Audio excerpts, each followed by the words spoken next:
ovoga javljanja. A to je već spomenuta umjetna inteligencija, kako utječe na kulturu, na naš rad i općenito na naš život. S time će se baviti i također danas 49. Zagrebačka škola antropologije. Organizator škole ove godine, dakle danas, je doktor znanosti Nikša Sviličić koji je s nama. Dobro jutro.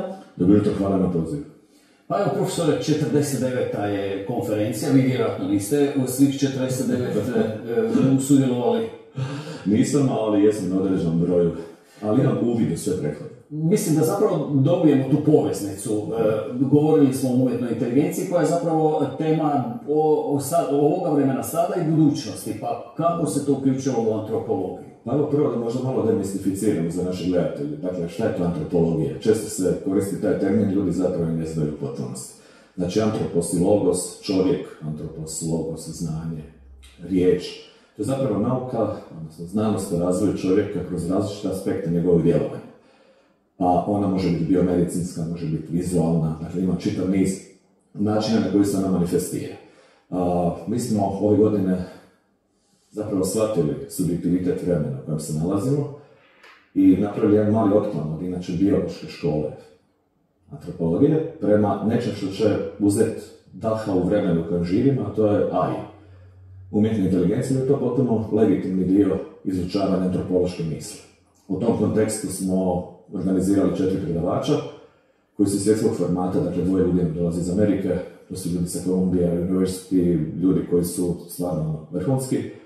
I evo danas u 10 sati će početi konferencija, pri čemu ćemo imati znači 4 teme u okviru HAZU-a i mislim da će se jako puno pametnih stvari moći.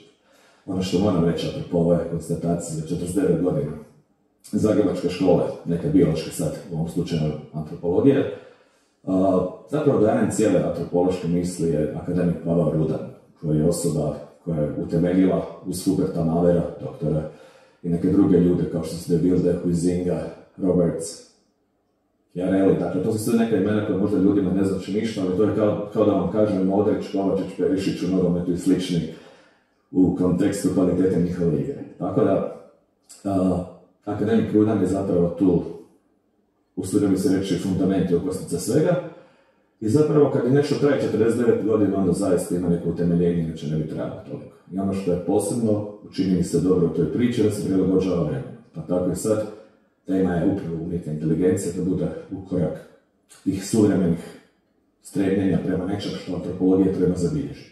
Nekako se najčešće govori o umjetnoj inteligenciji baš te tehničke strane. Vi ste po struci svašta, pa i tehničke prirode, imate završene studije i doktorate, ali i ove političke znanosti ste spomenuli, odnosno komunikologiju i predajete kao sveučilišni profesor.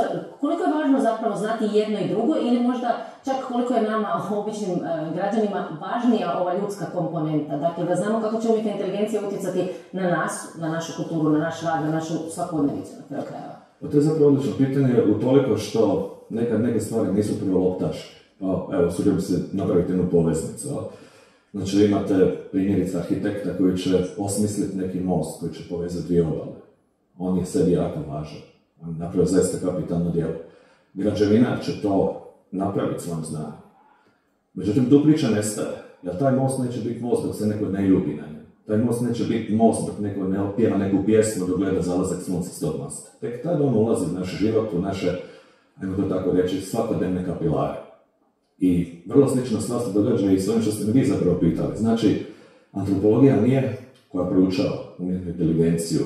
Dakle, umjetna inteligencija kao takva nije samo privilegija tehničkih struka. Zapravo, usudio bi se reći da čak i više korelira sa društvenim i humanističkim. Jer svakodnevno polako ulazi u pore našeg života i ovaj informatički dio, koji je zapravo temelj svega, će biti samo polazna ishodišna točka, iz koje će se kasnije derivirati čitav niz stvari koje će sudjelovati u svakodnevici. Tako da moramo naučiti pisati pjesme s tog mosta, gledati u zalazak sunca i ljubiti se na njemu. Rastanci i sastanci na jednom mostu. Zapravo mi često kažemo umjetna inteligencija utječe na naš život, ali čovjek je taj koji utječe na umjetnu inteligenciju. Jer čovjek je mjerilo svih stvari, one koji jesu da jesu, a oni koji nisu da nisu. Nažalost nisam to rekao ja. Porotnici levi rekao bih. Parafrazirajući literaturu. A što bih htio reći, pa ovo ste jako dobro primijetili. Evo da ću recimo primjeri svakodnevnog života. Naravno da studenti koriste umjetnu inteligenciju, pokušavaju prevariti i profesore i učitelje, ne znam koje.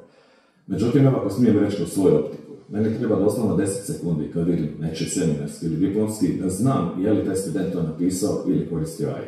Kako?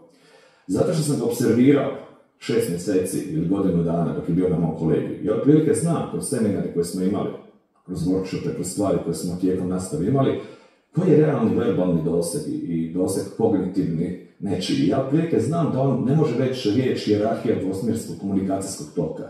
Zato što on nije u tome. I onda kad vidim pretjerani broj nekih izraza, kad vidim široke crte minusa u tom tekstu, dakle čak se nije potrudio da neke stvari preinači. I sad gdje ja vidim problem? Vidim problem i izazov zapravo u tome da će čovjek još duže vremena ostati vrlo, vrlo bitna karika u tome što ste vi dobro primijetili. A zašto? Zato što neko će morati napisati taj prompt, neko će tom AI morati reći čuj stari, ajde ti meni sad reci nešto o tome kako da napišem seminarski za Sviličić. I sad ako on to pita, a ne razmišlja, odnosno nema iza sebe pročitanu biblioteku vjeverica, kako je to oni reče ili neke knjige, onda će pitanje biti upravo ovako. Napiši mi seminarski rad iz predmeta medijska publika. I taj će rad biti takav da će biti lako detektiran od strane višeg resursa. Ali ako je on pročitao knjige iz biblioteke vjeverica, odnosno ako ima iza sebe neko znanje, radoznalost, potrebu da uči, onda će ta osoba reći otprilike ovako. Ajde, molim te, pogledaj Sviličiću CV, pogledaj što on napisao, prilagodi način pisanja njegovom shvaćanju. Ja sam bio u drugoj klupi obično znači da sam bio iznad njegovog fokusa i napravi moj seminarski rad tako da ubaciš i mali dio moje gluposti jer me baš nije jako tretirao i kao tako mi zapakira i daj da prođe. I to ćemo AI napraviti. Ali taj koji to tako upiše u prompt, odnosno opis što želi dobiti od AI-a, taj je već dovoljno pametan i obrazovan da mu čak i ne treba AI još uvijek. Evo, dali ste dobar savjet studentima. Baš neki su sad već zapisali. Pa znate što je ono kao kod u testu iz psihologije stave neka trik pitanja. Da vas malo zavaraju kako bi dobro izmjerili vašu inteligenciju. Zapravo mi je drago, da, i želim dati savjeta. Znate zašto? To je kao kad imate patrole policijske na cesti koji mjere brzinu. Onda ljudi s kontrasmjera blendaju. Da, pa policija navija za to da se blenda, da ovi smanje brzinu, ali je to cilj, a ne da se kazne prijestupnike koji prebrzo voze. Pa tako i u ovom kontekstu. Da. Prebrzo nam prolazi vrijeme, još 30 sekundi samo do vijesti. Trebamo li se bojati umjetne inteligencije, jer mnogi se boje? Ne, zbog toga što ona će postati sastavni dio nas, a čak i ako se bojimo, znate onaj kako zvao, Ned Ludd koji je razvijao strojeve 1815. godine i šta je postigao ništa. Tako da kao što je internet polako došao u naše živote i ostao trajno tu, tako će umjetna inteligencija i upravo zato naša 49. Zagrebačka škola antropologije će govoriti danas o tome. I ostavit će nam više vremena da se družimo s obiteljima, da idemo na roštilj, da se igramo ping-pong, jer će nam prevesti neke stvari i usmjeriti nas. I raditi nešto umjesto nas, recimo robot koji pegla živi za taj dan. Hvala vam lijepa. Hvala vam.